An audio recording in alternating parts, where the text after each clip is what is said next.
अरे 10 મિનિટનો થશે, 10-1 મિનિટનો. તું ખાલી થોડોક નાનો બના. એન છે એન.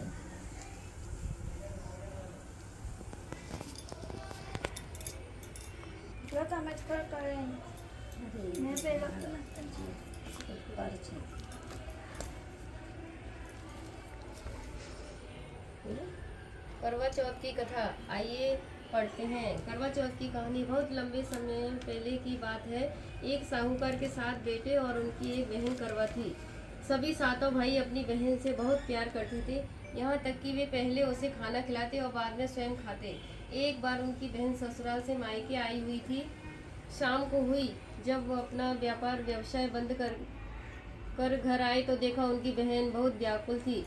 सभी भाई खाना खाने बैठे, अपनी बहन से भी खाने का आग्रह करने लगे, लेकिन बहन ने बताया कि आज उसका करवा चौथ का निर्जल व्रत है। वह खाना सिर्फ चंद्रमा देखकर उसे अर्घ्य देकर ही खा सकती है। चंद्रमा अभी तक निकला नहीं, इसलिए वह भूख से व्याकुल हो उठी थी।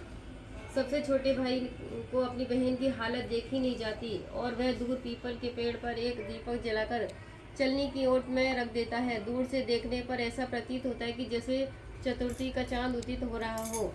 उसके भाई अपनी बहन को बताता है कि चांद निकल आया है, तुम उसे अर्घ्य देने के बाद भोजन कर सकती हो। बहन खुशी के मारे सीढ़ियों पर चढ़कर चांद को देखती है, उसे अर्घ्य देकर खाना खाने बैठ जाती है। वह पहला टुकड़ा मुंह में डालती है, उसे छींक आ जाती है। दूसरा टुकड़ा डालती है तो उसमें बाल निकल आता है और तीसरा टुकड़ा मुंह में डालने की कोशिश करती है तो उसके पति की मृत्यु का समाचार उसे मिलता है।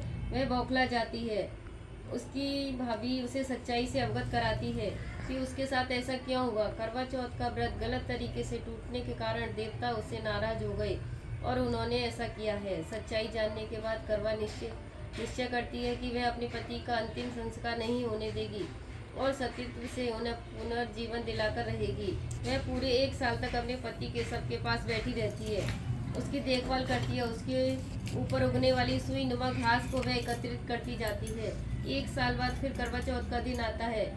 उसकी सभी भाभियां करवा चौथ का व्रत रखती हैं। जब भाभियां उससे आशीर्वाद लेने आई तो वह प्रत्येक भाभी से यम सुई ले लो, पिया सुई दे दो, मुझे भी अपनी जैसी सुहागिन बना दो, ऐसा आग्रह करती है। लेकिन हर बार भाभी उसे अगली भाभी से आग्रह करने का कहकर चली जाती है। इस प्रकार जब 6 नंबर की भाभी आती है तो करवा उससे भी यही बात दोहराती है। यह भाभी उसे बताती है कि सबसे छोटे भाई की वजह से इसका व्रत टूटा था। उसकी पत्नी में ही शक्ति है, वह तुम्हारे पति को दोबारा जीवित कर सकती है। इसलिए जब वह आए तो तुम उसे पकड़ लेना, जब तक वह तुम्हारे पति को जिंदा ना करे उसे छोड़ना नहीं। ऐसा कहकर वह चली जाती है। सबसे अंत में छोटी भाभी आती है। करवा उनसे भी सुहागन बनने का आग्रह करती है, लेकिन वह टाल मटोली करने लगती है। इसे देखकर करवा उन्हें जोर से पकड़ लेती है और अपने सुहाग का जिंदा करने के लिए कहती है। भाभी उससे छुड़ाने के लिए नोचती है, खसोटती है, लेकिन करवा छोड़ती नहीं है। अंत में उसकी तपस्या को देखकर भाभी पसीज जाती है और अपनी छोटी उंगली को चीर कर उसमें से अमृत उसके पति के मुंह में डाल देती है। करवा का पति तुरंत श्री गणेश कहता हुआ उठ बैठता है।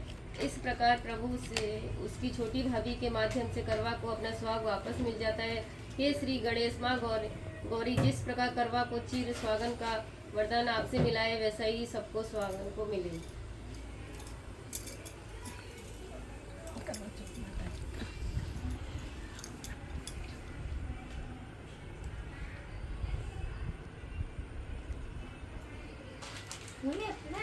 हाँ